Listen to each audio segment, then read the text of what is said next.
नमस्कार, न्यूज के चौधरी में आप सबका स्वागत है। मैं वीरेंद्र चौधरी एक बार फिर से आपके सामने हाजिर हूँ एक नए सवाल के साथ। सवाल ये है कि क्या है तीसरी बार मोदी सरकार, यानी प्रधानमंत्री नरेंद्र मोदी ने लगातार तीसरी बार प्रधानमंत्री के रूप में शपथ ग्रहण किया है और अपने आप में एक इतिहास बना है।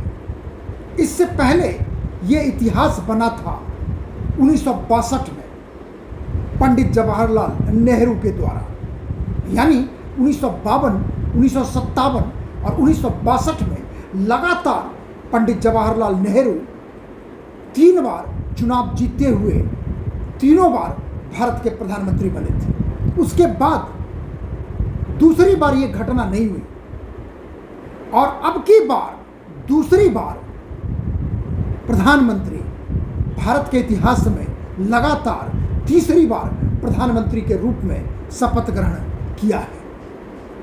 2014, 2019 और 2024 में लगातार 3 बार चुनाव जीतकर। अब सवाल है कि ये मोदी 3.0 की खासियत क्या है।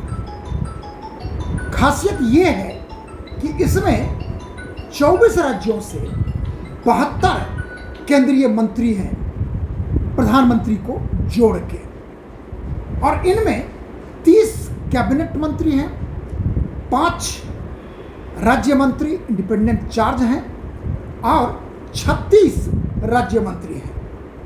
और यदि हम आपको ये बताएं कि इन मंत्रियों का किन किन राज्यों से वास्ता है, वो भी जानना बेहद अच्छा लगेगा आपको। सबसे ज़्यादा उत्तर प्रदेश, यानी 72 में से 11 मंत्री उत्तर प्रदेश से हैं। कौन कौन लोग हैं? प्रधानमंत्री नरेंद्र मोदी, राजनाथ सिंह, हरदीप सिंह पुरी, जयंत चौधरी, जितिन प्रसाद, पंकज चौधरी, PL वर्मा, अनुप्रिया पटेल, कमलेश पासवान, SP सिंह बघेल और कीर्तिवर्धन सिंह।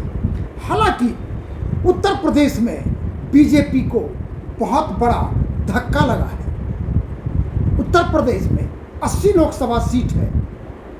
पिछले 2 चुनाव में 2014 में बीजेपी को 71 सीट मिला था, उसके LI को 2 यानी 73।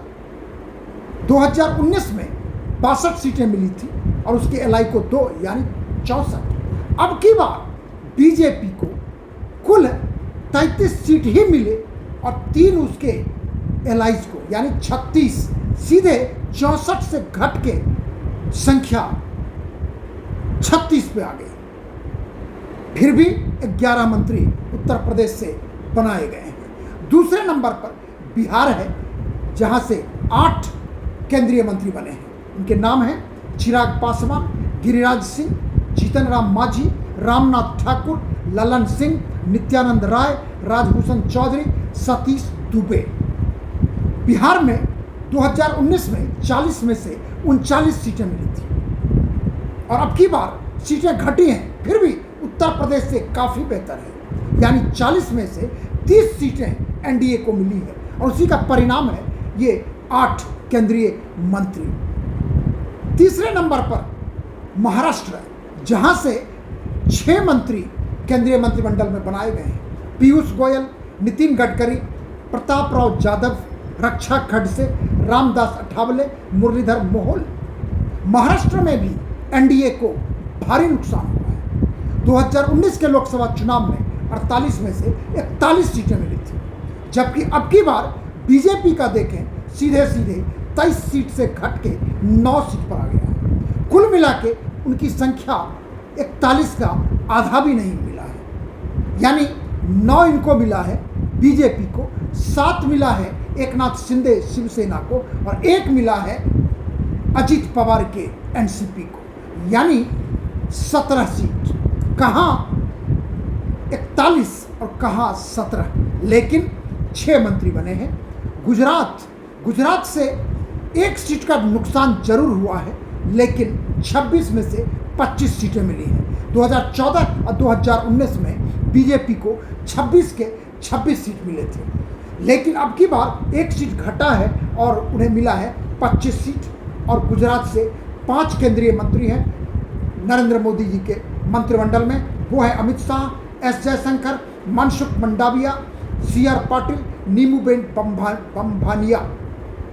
कर्नाटक से 5 मंत्रियों को शामिल किया गया है। कर्नाटक के बारे में भी जरूरी है जानना कि 2019 में 28 लोकसभा सीट में से बीजेपी को मिला था 25 सीट, लेकिन अब की बार भारी नुकसान है। 25 से नीचे आके 17 पे रुक गया है और 2 सीट मिला है JDS को और 17 बीजेपी को, यानी 19 सीट। और वहाँ से मंत्री बनी है निर्मला सीतारमण, HD कुमारस्वामी, प्रहलाद जोशी, शोभा करंदलाजे, B सोमन्ना। शोभा है वो कालिका, उसके बाद बम्भानिया है, माफ़ करेंगे, कुमारस्वामी है वो कालिका, और B सोमन्ना है लिंगायत। मध्य प्रदेश 5 केंद्रीय मंत्री हैं, शिवराज सिंह चौहान, ज्योतिरादित्य सिंधिया, सावित्री ठाकुर, वीरेंद्र कुमार खटिक, दुर्गादास उइके। गुजरात में 2019 में 29 में से 28 सीटें मिली थी और अब की बार बीजेपी को 29 के 29 सीटें मिली हैं। कांग्रेस छिंदवाड़ा सीट भी हार गई। राजस्थान में भी बीजेपी को भारी नुकसान हुआ है। पिछली बार 25 के 25 मिले थे, 24 बीजेपी को, 1 LI को, लेकिन अब की बार बीजेपी को मिला है सिर्फ 14 सीटें, यानी सीधे 11 सीटों का नुकसान है। और राजस्थान से 4 केंद्रीय मंत्री बने हैं, गजेंद्र सिंह शेखावत, अर्जुन राम मेघवाल, भूपेंद्र यादव, भागीरथ चौधरी। आंध्र प्रदेश में NDA को भारी सफलता मिली है, यानी बीजेपी को भी 3 सीट मिला है और TDP को भी मिला है काफ़ी सीटें, और पवन कल्याण के JSP को भी मिला है। कुल मिला के 21 सीटें मिली हैं, जिसमें YSR कांग्रेस को सिर्फ 4 सीटें मिली हैं। और वहाँ से केंद्रीय मंत्री में शामिल हैं डॉक्टर चंद्रशेखर पेम्मा सानी जो TDP के हैं, राम मोहन नायडू TDP के हैं, उसके बाद श्रीनिवास वर्मा वो बीजेपी के हैं, किंजरापू बीजेपी के हैं। उड़ीसा में भी हिस्टोरिक रिजल्ट हुआ है। पिछली बार 2019 में बीजेपी को सिर्फ 8 सीटें मिली थी 21 में से। अब की बार 21 में से 20 सीटें मिली हैं और 1 सीट मिला कांग्रेस को, यानी बीजेपी का सुपड़ा साफ हो गया है। 3 मंत्री हैं, अश्विनी वैष्णव, धर्मेंद्र प्रधान, जोएल ओराव। हरियाणा, जहां पर भारी नुकसान हुआ है बीजेपी को, 10 में से 5 सीटें मिली, 5 का नुकसान हुआ। 3 मंत्री शामिल किए गए हैं, ML खट्टर, राव इंद्रजीत सिंह, कृष्णपाल गुर्जर। झारखंड में भी 14 लोकसभा सीट है, जहां पर 2019 में बीजेपी को 12 सीटें मिली थी, अब की बार घट के 10 हो गया है। 9 बीजेपी को, 1 उसके LI AJSU को, और झारखंड से 2 मंत्रियों को शामिल किया गया है, एक है संजय सेठ और अन्नपूर्णा देवी, दोनों हैं बीजेपी की। पश्चिम बंगाल में भी सीटें घट गई हैं बीजेपी की, 18 से 12 पे आकर रुक गई है। और वहाँ से बने हैं 2 मंत्री, एक शांतनु ठाकुर हैं जो मतुआ समुदाय से आते हैं, दूसरा है सुकांतो मजुमदार जो प्रदेश बीजेपी के प्रेसिडेंट हैं, उन्हें केंद्रीय मंत्री में शामिल किया गया है। तेलंगाना जहाँ पर पिछली बार बीजेपी को 4 सीटें मिली थी, अब की बार 8 सीटें मिली है, यानी 8 में से कांग्रेस, 8 बीजेपी और 1 AIMIM असदुद्दीन ओवैसी। अब की बार बीजेपी को 2 केंद्रीय मंत्री मिले हैं तेलंगाना से, जिसमें एक G किशन रेड्डी है और दूसरे हैं बांदी संजय कुमार बहुत ही फायर ब्रांड लीडर रहे हैं और उनको तेलंगाना में बीजेपी के संगठन को स्थापित करने में बहुत बड़ा योगदान है। वैसे G किशन रेड्डी भी काफ़ी मजबूत लीडर है तेलंगाना से। आसाम में भी बीजेपी को सीटों का गेन हुआ है और वहाँ से 2 मंत्री बनाए गए हैं, सर्बानंद सोनोवाल और पवित्रा मार्गरीटा।